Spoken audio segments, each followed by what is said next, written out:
me.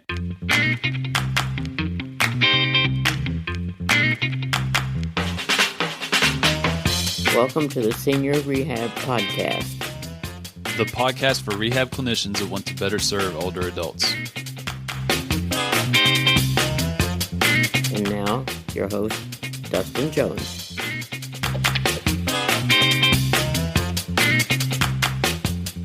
Hello, friends. Welcome to the Senior Rehab Podcast. Thank you for your time today. I am very excited for you to meet today's guest. You probably already know him. He goes by the name of Kelly Starrett. He is a coach, a physio, author, speaker, and a co-creator of MobilityWide.com. He's the author of Becoming a Supple Leopard, a New York Times and Wall Street Journal bestseller. He's also written Ready to Run, Unlock Your Potential to Run Naturally. Also, Desk Bound, Sitting is the New Smoking. He's worked with Olympians, professional athletes, and elite military personnel. He's been featured on Men's Health, ESPN, Fox News, 60 Minutes, and the show all of us geriatric PTs watch with our patients at 11 a.m. every morning, The View. However, he has now reached the pinnacle of his career as the next Senior Rehab Podcast guest. Kelly, I hope you sense that sarcasm. Welcome to the show. I'm so pleased that you pulled in The View into all of this. That's so good. That's so good. Because anytime you're in an elevator with Whoopi Goldberg, Oh my gosh. gosh. It's real. Yeah, I mean, that was absolutely, I mean, out of all the spots that you've done, man, The View, I mean, that's huge. And those are my people. So I love those ladies on The View. So good work with that. It turns out there are people. All of us have people on The View. It's true. So I want to start with a story. I've not told you this story. I know you're very aware of, of the massive impact that your books, your teaching has had on, probably millions of people in terms of their health. But did you know your book has also had an impact on marriages? Oh, I did know it has had an impact on marriages, and sometimes not in a healthy way. So let me give some specifics. So Jacob Atchley, he's a good friend. He actually kicked off my beautiful wife's wedding ceremony by quoting Becoming a Supple Leopard. So I'm going to read you this. The third problem with our current thinking is that it continues to be based on a model that prioritizes task completion above everything else. It's a sort of 1 or 0, task done or not, weight lifted or not, distance swam or not mentality. This is like saying I deadlifted 500 pounds, but I herniated a disc, or I finished a marathon, but now I have plantar fasciitis and wore a hole in my knee. Imagine this sort of ethic spilling over into the other aspects of your life. Hey, I made you some toast, but I burned down the house, end quote. And he referenced that in the issue of couples focusing so much on the wedding feast and not the actual marriage. So you've helped my squat. You've also helped my marriage. I appreciate it. Oh, I love it. No, that's I don't know what to say other than, the way we do one thing is the way we do everything. And I think that really does ultimately frame the conversation you and I should be having today, which is what we call the long game. Yeah. And unfortunately, one of my good physician friends says this all the time. He's like, hey, look, chances are you're going to outlive your gonads, but not outlive your knees. You're going to be 110. And you better plan for that. And I know, and we're living in this, immediate self-gratification model. And what ends up happening is we can't see, because of the miraculous design of the body and how robust we are. It's difficult for us to understand the decisions that we're making today in terms of the implications on our quality of life and our range of motion, our mobility, our desire to move, our energy, all of those things. And, we have to be making sure that we are committed to daily process. We have a movement practice, that we are doing just the little things every day and showing people how they can integrate this into our lives. So it's not some big heroic effort. We say this all the time. We'd much rather you be consistent than be heroic. Yeah, that's a good point. And that is not always preached in the common masses. And I appreciate, you and your team doing that. But I want to kind of dig into just your career, and you're a very accomplished physio and coach, but I'm interested as a physiotherapist, what settings have you worked in or even rotated through while you were in school? I just want to get an idea of where you've been. Well, what's interesting is, I was lucky enough that I went to a very heavy manual school. It was a Maitland-based school. Okay. And we also had a heavy-duty, well-accomplished neurologic part. So we were attached to the World Center for PNF at Kaiser Vallejo. Wow. And those senior teachers there, the senior rehab staff there were our daily instructors. And that really does inform your thinking as a student about how do these things scale? Can I tell a story about improving shoulder function and improving how someone sits and stands or works at the edge of a bed? And one of the interesting things was, ironically, and probably the way the world works, I spent more time working with deconditioned people in skilled nursing facilities and TCU facilities and cardiac rehab than anyone else in my class, which is really, I'm great. I don't know, just the luck of the cards, the way it worked out. But I'm really grateful that I spent so much time thinking about, or being forced to think about as a student, not how do I rehab this ACL, right, but how am I going to help this person get dressed? How do we solve this problem of getting up off the ground independently? How do we think about that? And it really forced me to stretch what I already understood about, strength and conditioning and the higher limits of sports and performance to make sure that I could, connect the dots between why we do Turkish get-ups and why it's important that we have strength to be able to get up off the ground, or even the range of motion to get up off the ground.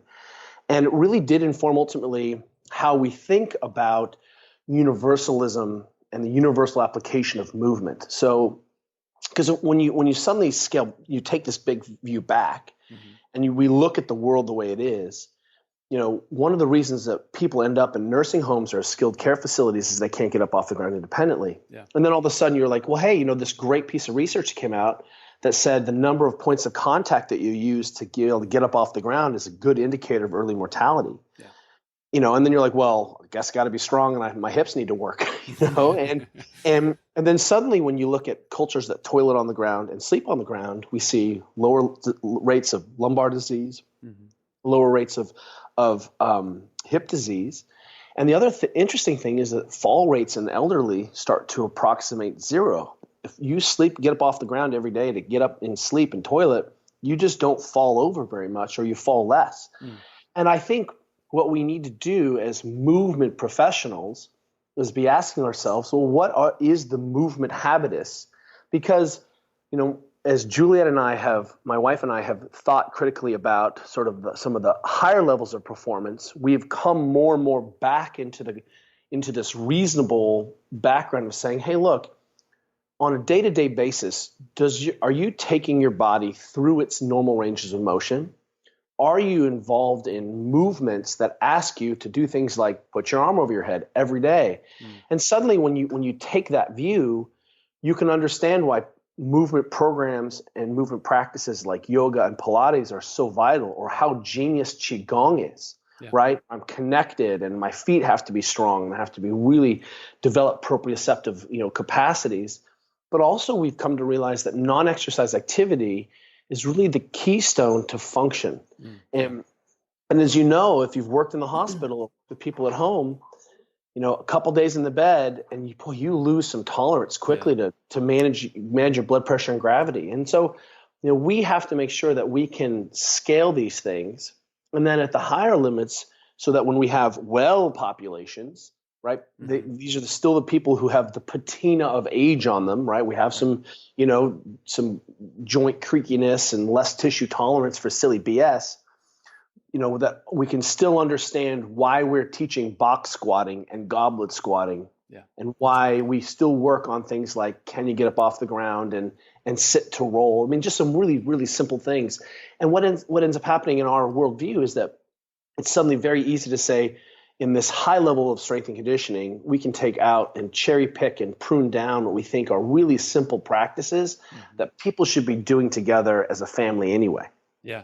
So let's take that to say that skilled nursing facility, where you rotated through. When you say those simple practices, give us some practical advice in that setting. So let's say if you were to go back to that sniff today, what would you make sure that you do with all your patients, considering, if it wasn't contraindicated?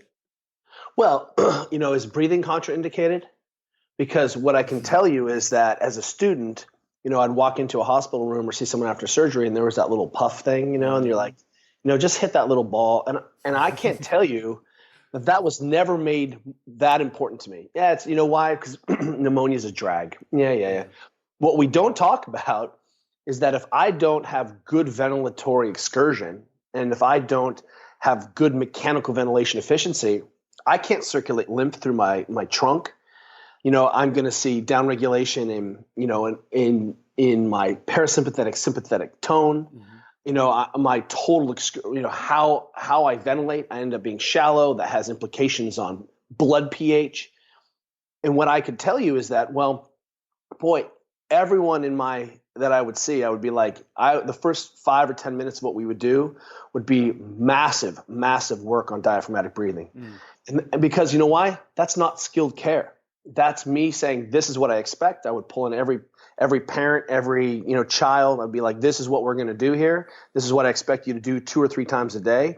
And maybe it's being 20 or 30 big breaths, and then repeating that cycle every 20 or 30, for 2 or 3 minutes. But what I didn't understand is how important and the implications of, vagal tone, breathing through the diaphragm, mobilization of lymphs, right? Oxygenation. I mean, how many times did I put a nasal cannula on someone and not look at how efficient they were respiration, or looking at that as a limiting rate limiter to them being able to stand. I think that in retrospect, and I did some small experiments. I have a lot of physicians who train at our gym, and one of my interns, he's an internist. I was like, hey, could you do me an experiment? Just do an experiment with me, because I don't think it's a skill. You don't need a physio, but set someone up in the chair and then block them, and make it so they can't sit or can't fall down, but make them perform 5 squats every minute and then take a rest and then do it until they're blown out. Yeah. And what he said was that he could assign that to his nursing staff because it was non-skilled, and if people failed, they failed into the chair, right? Yeah. Right. It was, we didn't have to move. We didn't have to transfer. We just, but, what we saw was that I saw a lot of people failure to thrive because they were already at the margins of their conditioning. Yeah. And then the onset rapid deconditioning kicked in. And I, as a physical therapist student, I didn't realize that I had, that we could have done 100 bridges for time every day.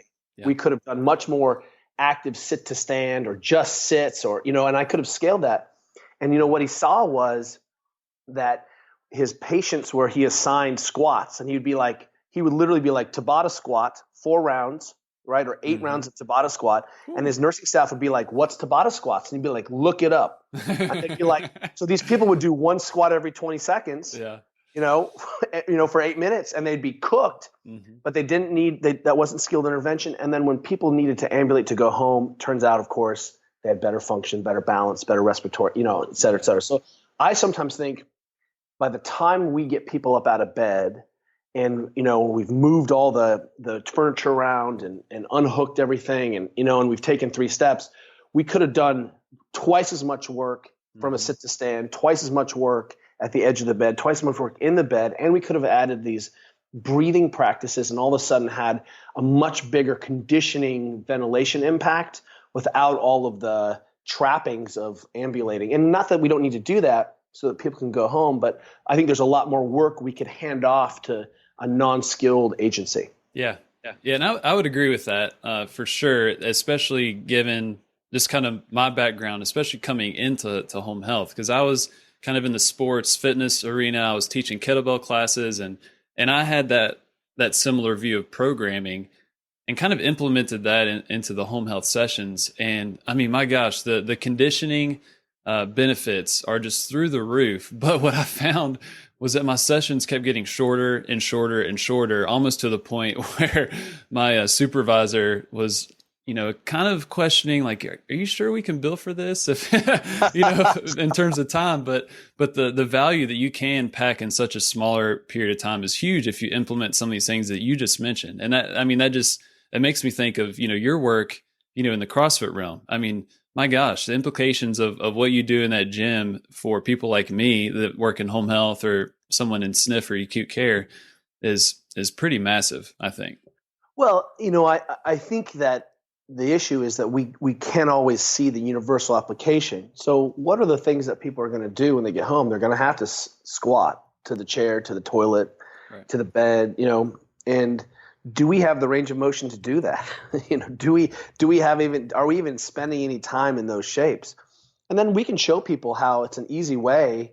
Let me give you an example. I had a really deconditioned woman with really bad knees. I'm just gonna put that in quotation marks because every knee is not bad. Yeah. And oftentimes we do this sneaky, building protocol. I'm like, here's what you got to do today. You got to do one squat. Just one. And tomorrow you got to do two. Yeah. And then the next day you got to do three. And then I'm like, and have your daughter text me when you've done 5. And pretty soon in 2 weeks, it's 15 squats. And in a month, we're at 30 a day. And, that creeping overload, really gives people a chance to be comfortable, feel safe. But what does it say about us that, people are going about their lives and are so deconditioned that we're wall walking that it's I think it's shocking. I think we put this is a good example. My mother-in-law, is married to was remarried, and his mom came to live near them, and she was in a very traditional home health care situation and was pretty sedentary, and she needed a walker, and she's 95. Mm-hmm. When she came here, it turns out that her bedroom was down the hall from the elevator, and the amount of walking that she had to do to get to the, with her, literally, this woman now transfers independently, pops up, doesn't hold on to stuff. She is just a tank. That's and awesome. I'm like, it's sort of awesome, but I'm afraid she's going to be another 110, 150-year-old, and her whole system changed because she was interested. She felt better. She had more energy.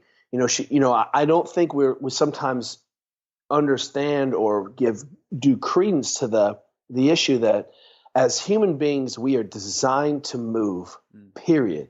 And that holds true whether I'm a child at a desk at a school or I'm an adult who needs to walk around more and not sit as much, or, my grandparents making sure that they're engaged in activities that look like specific training and non-exercise activity. And what ends up happening, as we know, is that we start to winnow those windows down of functionality, right. And pretty soon a walk down to the hallway or transfer is seemingly insurmountable.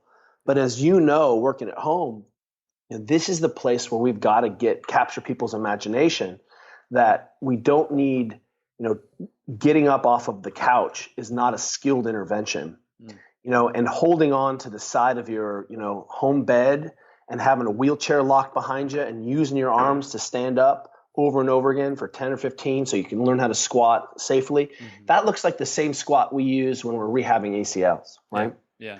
And it's a continuum. And we just want people to understand that, this is a continuum. And yes, I appreciate that, all of the manual muscle, contact P&F cues that I would do sitting just to get people's trunk musculature on, hold, don't let me move you. Put your arms above your head. Now let's see if you can sit at the edge of the bed. I just think when we give people the keys to the castle and show them how much better they feel and how much more function they can get, we don't have to sell them on anything ever again. Yeah. Yeah. And you mentioned that word continuum, and that's something that's been really helpful for me. Just, reading your stuff, coming into home health. Cause in the fitness world, like if you're going to throw around some heavy weight, you want to make sure that you're doing things well, that, you're in a good position. You've got the right range of motion to do the movement. And that's a prerequisite. But what I found when working with older adults, a lot of times, those patients may not have the prereqs to do a certain movement, but they can achieve it. I feel like if it's within kind of like a zone of tolerance to where, they're not causing, too much damage or having any pain. What are your thoughts on that in terms of just, because you're working with very, very high level elite performers Well, let me doing stop you high there level because tasks. Yep. at Go our ahead. we do see all of that, but we also have master's classes at our gyms Mm, with people with multiple total hip replacements and knee replacements, and and what we realize is that, hey, look, we know, I mean, just open Norkin and White, yeah. understand what these are the things that all human beings should be able to do, even within a standard deviation. You're putting your arms over your head is not within functional limits. That's what human beings are supposed to be able to do. And at Mm, some point, at no point should that basic capacity go away to be able to flex your knee. yeah. But it does. And we get injured and we get behind and we take our eyes off it because we're doing other things. So what we end up doing is keep people in pain-free ranges, big time. Yeah. And just because you should be able to squat butt to ankle all the time, right? Like you're taking a poop in the woods, doesn't mean that everyone can do that well or safely. So that means that, hey, on our way to reclaim function, we always start with the idea of saying, hey, look, this is not good or bad. It's just complete or incomplete. And your body may ultimately set a set of parameters for incomplete or complete, rather, by just saying, hey, look, you may never get hip crease below the knee because when you squat, because of the fact that, your hips have had some bony changes and, there might be, arthritis, the joints, but it doesn't excuse you from the fact that you're going to need to be able to get up off the ground, get off the seat, get off the chair, get out of the car. And that's a lot of range of motion. So let's make sure we own what's available to us instead of saying, well, I can't do the whole thing. Let's do part of it. What people don't understand also is that, motion is lotion, big time. And the things that I've seen on joints that look like garbage dumps, really like heroic efforts Yeah. on inside of, trash can knees, trash can hips, makes me think that these systems are pretty robust, but just may be disused. Oh yeah. And one of the big magics here is to think, hey, we can apply a lot of different strategy to this fundamental body positions, and lowering your center of gravity and maintaining an integrity of your spine is called squatting. And it's a fundamental position. Hip hinging is a vital skill, but we can do things like tempo. So suddenly I'm just saying, hey, we're just going to slow that descent down so that you can own it. You can be aware. You don't surprise those painful ranges. We work on a ton of eccentric load. There's just so many ways that what happens if I have you breathe hard a little bit? We're going to just go for a walk, and then we're going to squat. Oh, that's timed up and go. Mm-hmm. Oh, wait a minute. That's the same skills that we use for one of the most brutal strength training pieces we have ever done, which was popularized by a hammer thrower from Russia named Litvinov, who basically was like, hey, look, he front squatted 200 kilos for 7 reps. And by the way, that's freakish. Then he ran 400 meters.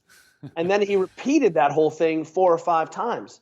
And what I love about the timed up and go and then the Litvinov squat run protocol is those are just scaled iterations of the same thing. I need to be able to ambulate, and I need to be able to fold my hips until I sit down to the ground. And those are the same. So, there's a lot of ways where we can challenge our capacities there, and maybe I have to stand and put my arms over my head, then I squat down, and then that's just changing motor control. And so instead of block practice, now I have random practice. Yeah. And there's so many ways to put a weight vest on someone, have them hold a 1 pound weight.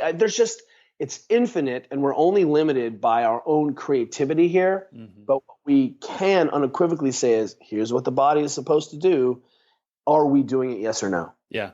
I know a lot of listeners, that are in the SNF acute care home health, are really excited after you dropped all those ideas, because it's so easy to kind of get in that rut, get in the routine. And for a lot of us, we haven't been exposed to your world that you spend a lot of your time in, but man, there's so much that we can learn from either side, from the elite performance to, just kind of the other settings of PT. So that was awesome. Well, I appreciate that. And I appreciate that the job is difficult. I'm thinking of a man who had these huge, venous ulcers, on his legs. And, we were wrapping with a Proform boot, every day. And, wound care was part of this guy's, lie. And we had, huge pitting and, as he was sitting there, how could he possibly move the edema out of his legs? By putting a Proform boot on there, we were able to compress it so it didn't swell, right? Mm-hmm. But the bottom line is, unless we have muscle contraction, how could we possibly get lymphatic drainage and improve the quality of the health? So suddenly you're thinking, well, what can this guy do sitting? Could he have pedaled on a bike? Yeah. Is there, just a simple, like, not even a bike, but just a pedal chair. I mean, explaining the physiology to it. I just thought, man, I failed that guy because I was a student and I wasn't clever enough to understand, to show him what he could have done. Because, he didn't like having those boots on, and wound care was a big part of his life. And that was not a very, fantastic part of his life. Yeah, not fun. So I'm interested in your work, kind of in that CrossFit world. You were on from the beginning, it seemed, with that San Francisco affiliate. I wonder, just getting more experience with some of these older individuals that are training in that CrossFit system, how has that changed your perception of aging? Well, what I think is that our notions of what we're capable of are maybe skewed towards a little bit too restricted, Yeah. And also, what I would say is that, we make a lot of mistakes as young people because we can get away with things. You just walk in, you touch your toe. I mean, literally, when I was 16 and throwing the shot put in high school, I would tell my coach, I'm pre-stretch coach. Like, what do you want me to do? Like, I don't need to warm up. Like, this is wasting my time. Yeah. And all of a sudden I'm 43 and I'm, if I don't break into a sweat before I begin to train, things don't go as great for me. I'm a little stiffer the next day. My knees. You ain't no spring chicken. That's what my grandma would say. I'm less springy. So what that does though is it influences the way we think about all people. And so, a lot of times one of the first things that we do for people who, aren't 20s and, in young 30s is we say, hey, look, we're going to remove some of the speed from your situation. So instead of power cleans, we're going to front squat. Instead of front squat, we're going to goblet squat. Instead of, and in between, we're going to do a lot more cardiorespiratory work. And so, for example, my wife and I, the only time we only just lift is when we deadlift because it's so taxing and, and that's about, for me, that's the only time I just do one thing and then I do some accessories. Yeah. Every other time I touch a weight, every other time, there is a big cardiorespiratory piece in between. So if I'm floor pressing, I row 1,000 meters between sets, or if I'm squatting, I have to jump on the bike and, and ride 3 to 5 minutes or get my heart rate X. And what we find is that those protocols with our older athletes allows us to make sure we're deeply warmed up and that we see that we don't have to put our athletes under the loads that we thought we did. We can get a lot of work done between 70 and 85% of one rep max instead of living in that 90 to 100 one reps where my athletes' positions may be slightly compromised, where their tissue tolerance is good. And what I'll do is I'll just work on more volume. So just like we train with kids, we don't put children under loads immediately and just keep loading up. We add volume, and then we challenge that volume with cardiorespiratory demand, which keeps everyone's ego in check because last time I checked, everyone has an ego when they go to the gym. We all like to gain, and I think what's interesting now is that the conversations become more nuanced, that we have a lot of masters athletes who train with us. And the training is the same. It's just scaled variations. We don't ask some of our older athletes to do muscle ups because, we can get the same stimulus from really strict dips and strict pull-ups, and we don't have to load those incomplete mechanics or challenge or patinaed shoulders with the same dynamic, load and still get 90% of the effect or 95% of the effect. Yeah. I want to go back a little bit. Did you say you work out with your wife? My Juliet is the bane of my training existence. That's impressive. You work out and you're still together. Well, actually not. One of the things that I think we could do a better job of Hmm. is training together. Yeah. And when we see cultures that train together, I'm talking about like businesses, and for us, for Juliet and I, it's a time where we get to spend time together, and the gym or the training environment is so egalitarian, it's so equalizing, because maybe Juliet uses larger loads than I do, but I do more cardio than she I does. hope she gave you a look when you said that. No, she's a two-time world champion, and honestly, the greatest training partner I've ever had. And one of the nice things about that was we try to help people create systems. What we have found is that the training environment and the training culture really does matter, and that small group training. This is a good example. In our house, we have a pretty decked out garage. It's our garage gym, and then we also have another outdoor training space in our little corporation yard in our house. But we have about 10 neighbors who come over and all train together in the morning. That's awesome. And what ends up happening is that training partners, workout partners, fitness partners, exercise partners, walk in the mall, getting a cup of coffee partner, all of that matters because it holds us accountable and keeps us from sliding into entropy.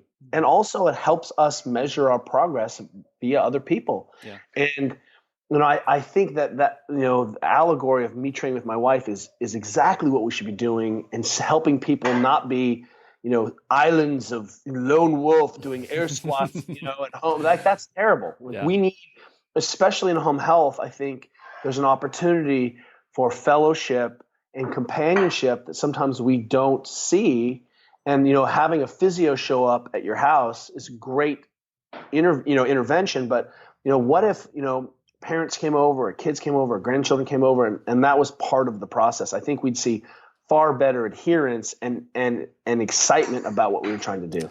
Yeah, and it makes me think of the glory days of skilled nursing facilities when you could do group therapy and you could bill it, and the rules changed and the incentives shifted to that one-on-one therapy with the different rug levels. And I wasn't working in SNFs when there was group therapy, but when I would talk to therapists, I mean, those were the glory days, just getting people together, they would have a ball, do all kinds of different stuff. It was very interactive and engaging, physically, but then, mentally as well. So, I definitely agree with you.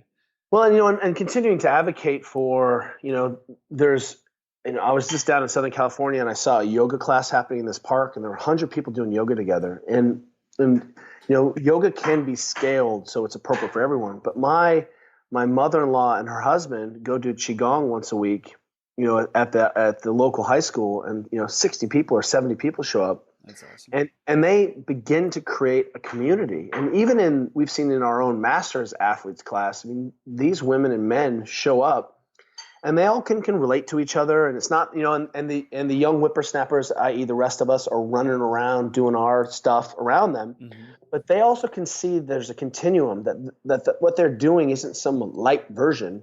It's just the appropriate version and iteration of the things that everyone else needs to do. Yeah. But that the fact that they belong to each other and they show up and they develop this relationship is the crucial piece to this. And I think if there's something that we could do a better job of is putting the fun, putting the connection, putting the team, putting the tribe back into the human being, because we are social animals, and this physical practice, non-exercise activity happens best. And so let me give you an example. My wife and I, as you know, have spent some time really trying to work on resolving some of the problems around sedentary lifestyle in school-age children. And we have a nonprofit called Stand Up Kids, and which is trying to convert traditional sitting desks into what we call fidget desks or moving desks. So where kids have bars that swing underneath the desk and they can move and fidget and have these chances to move in the environment. But one of the things we realized, that's great, but we saw another opportunity, and Juliet had the idea of creating a walking school bus. And awesome. so now we have every morning, it's a little over a mile to school, and parents drop their kids off at the corner, and about 20 to 40 of us on any given day walk to school. And for a lot of parents now, what we're seeing is that those parents have begun to walk and develop relationships, and they chit chat. And so there's a 5-kilometer walk almost built in every morning for these adults' routines. And what we've talked to, and of course, of this, we understand that a lot of what we do, we are what we call serial, empiricists of anecdotes, right? I mean, it's anecdote of one, N of one, but suddenly I have an N of 10, an N of 20, but it's really N of 1 of 20. And people are saying, hey, look, since I started this walking school bus this year, I lost 10 pounds. I have more energy. My wife and I actually started going to the gym together because we liked how we felt. People have reported that they sleep better. And all we did was create a situation where all they had to do was walk to school with their kids. Yeah, and then, simple. The human being, as you know, and anyone who works at home health knows, is literally like a dry sponge. And when you just push that sponge down, it soaks up and is looking for homeostasis. And I think that's what's so remarkable about the world that we live in, is that when we take these best principles, overload, progressive overload, said principle, right, and we just get people to train a little harder, breathe a little harder, move a little more, the body just responds in kind in so many ways. Yeah. And it's much easier to get to 80% and much harder to dial in the last 20%. But if we just got to 80%, man, what would happen? If you're more insulin sensitive, what happens to your drug load?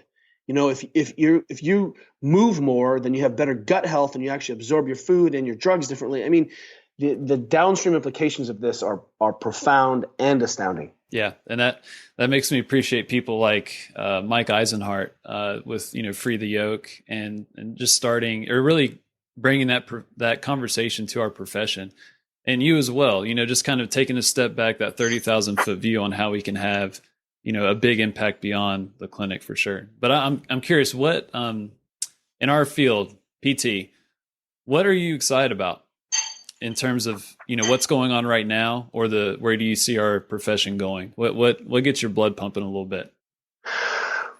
I think it's really a good time for our profession in a way that we maybe haven't seen in the last 15 years. Mm-hmm. I think that we're realizing that we need to deliver skilled care differently than I wait around for people to get injured and sick and then try to have meaningful change behaviors in 30-minute interventions every 2 weeks. My gosh. I don't think that that's how it works. I think that suddenly we have real opportunities to become allies for people who are actually delivering healthcare, which are coaches and trainers and teachers.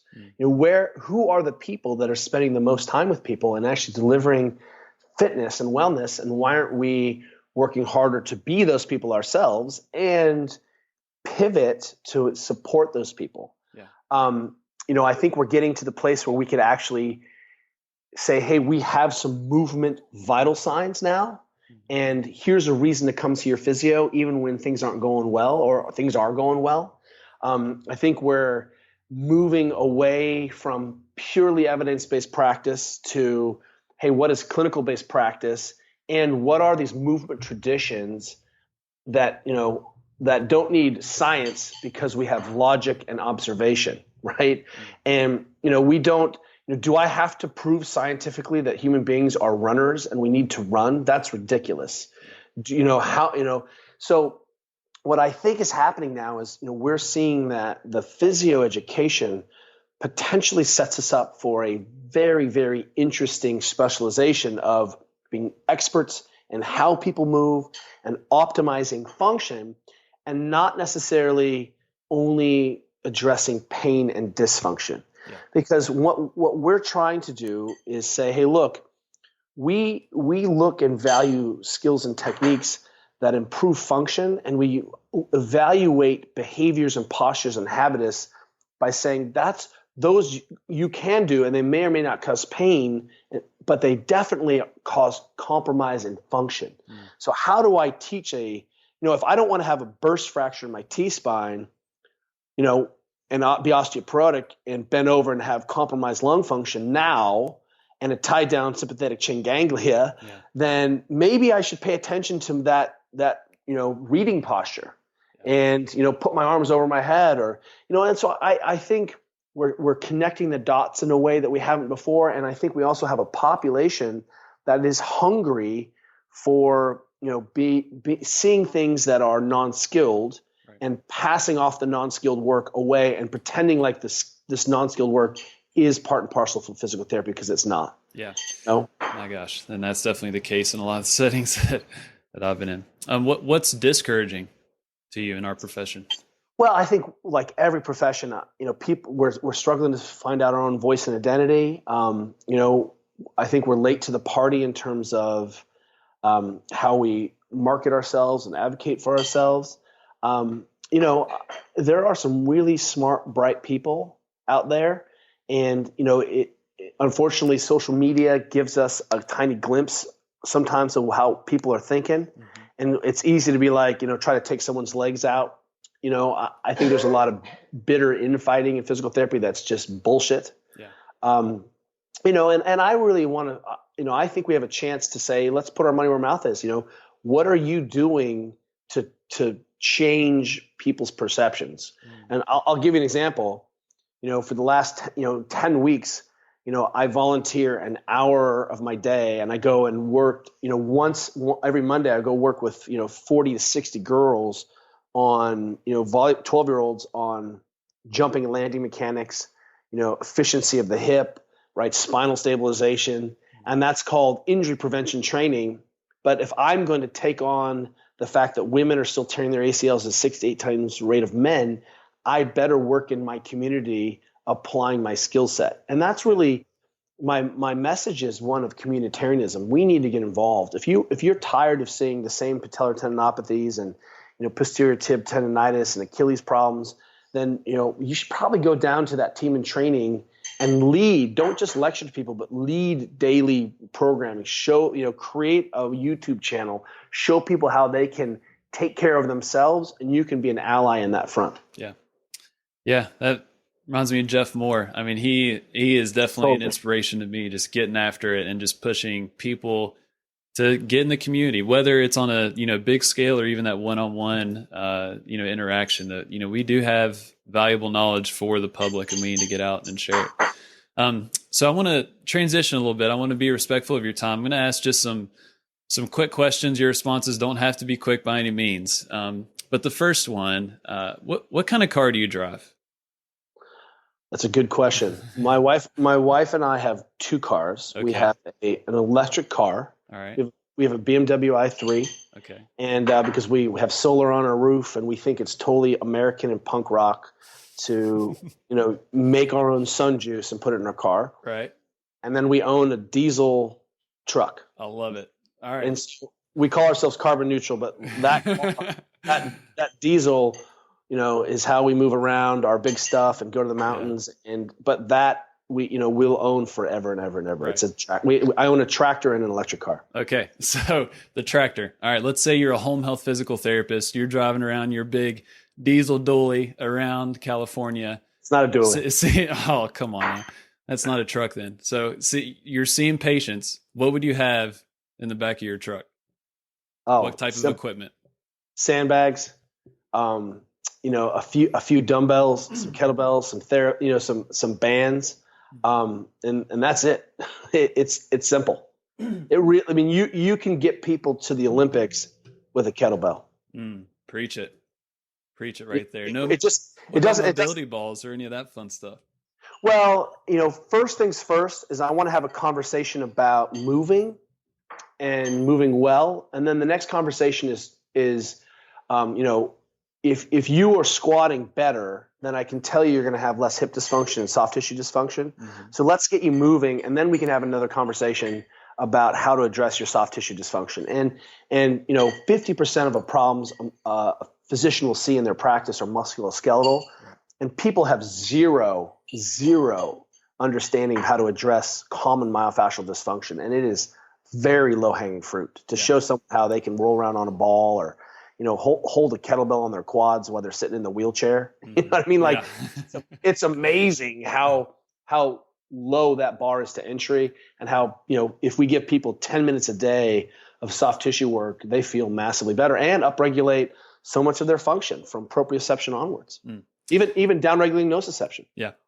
So I know you get probably lots of stuff mailed to you for you to try out and, put out on your social media platforms and whatnot. I know, our buddy Tim DeFrancesco has the same issue working with the Lakers. But out of the things that you get in terms of pieces of technology or equipment, which ones have you really excited about their effectiveness, and which ones make you think that there's a potential application in older adults?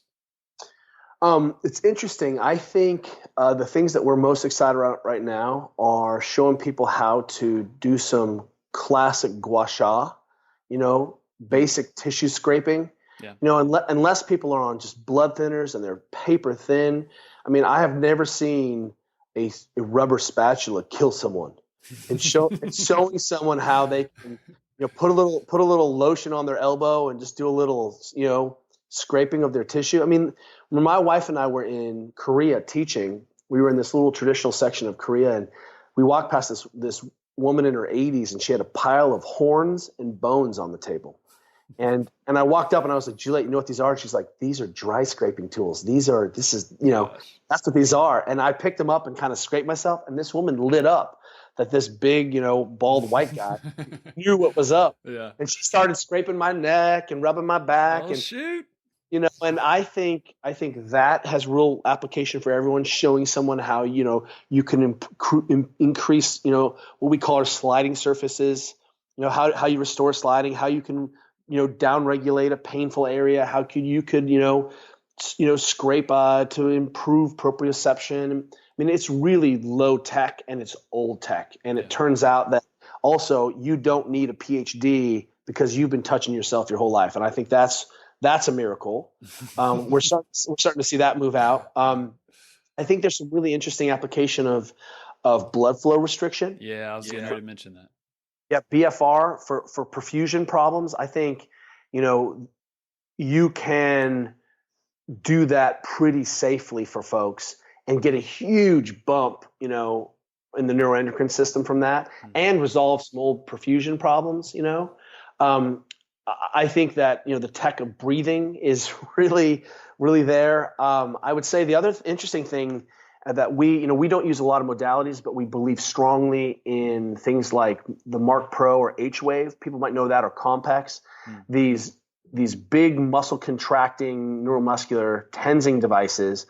We're not using them for pain necessarily, but we've found that we can radically reduce, effusion and some sort of disuse problems if we get those on and pumping, especially after surgeries. And people who don't have high ambulatory capacity, if they are bedbound, boy, I did not realize in PT school where I was a student in the hospital how important the pneumatic boots were. Or, that head hose was such a pain in the ass, but man, it makes a difference. So, if you got people at home wearing compression socks, dude, you're winning the battle already. Yeah. Yeah.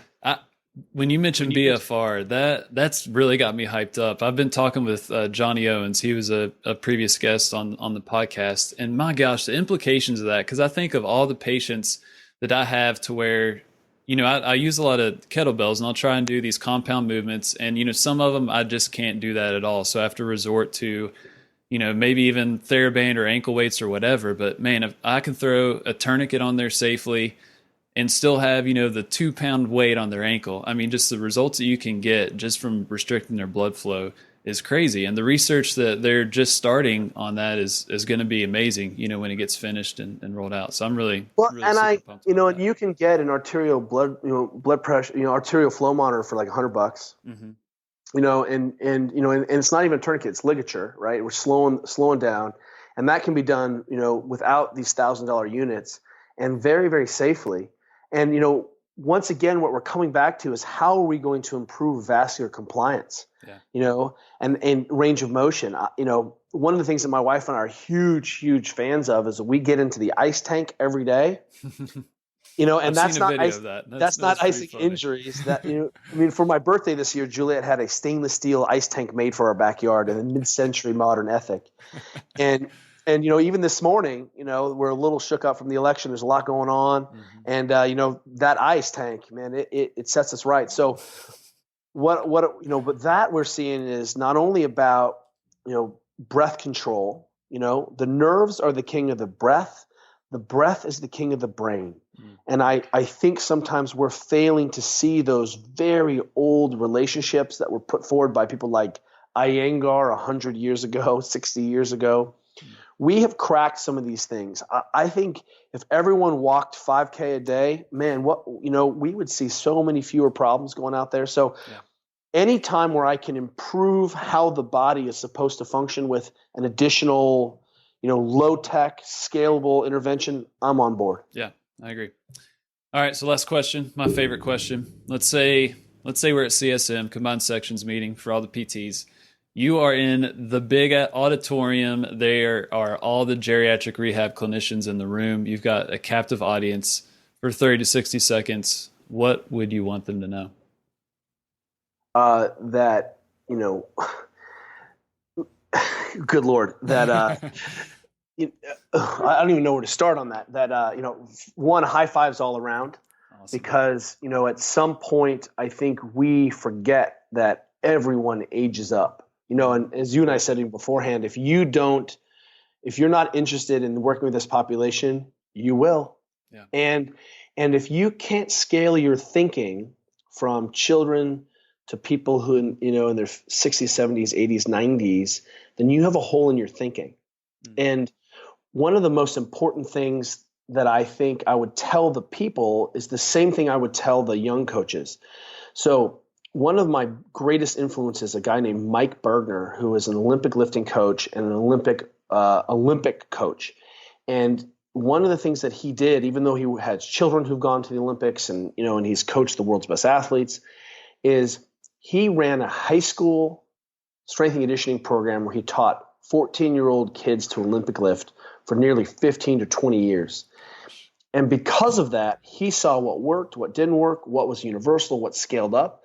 And what I always tell people is make sure that you're working with lots of different populations so that you can understand how your thinking scales and to scale it up and scale it down. And because he worked with 14-year-olds, he was better equipped to work with 22-year-old Olympians. And what I would tell the people who are working in this field is do the same thing. Make sure that you're also living in a high-performance world, because in that high-performance world, we're learning a lot about the upper levels of function, and there's a lot to be stolen and borrowed and applied. So, keep your eye, and it's difficult to do. It's difficult to be so immersed in your field and then look around and be like, well, what are these other people doing? Yeah.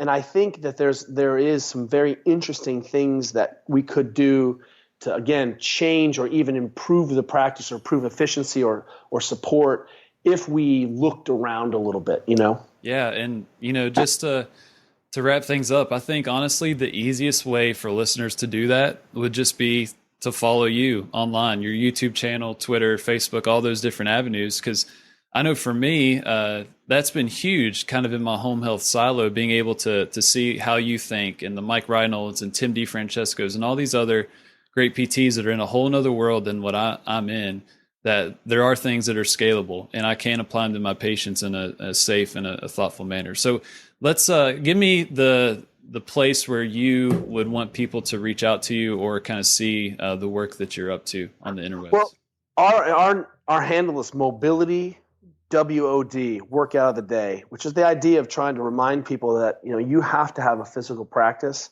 and put some soft tissue health into yourself a little bit every day.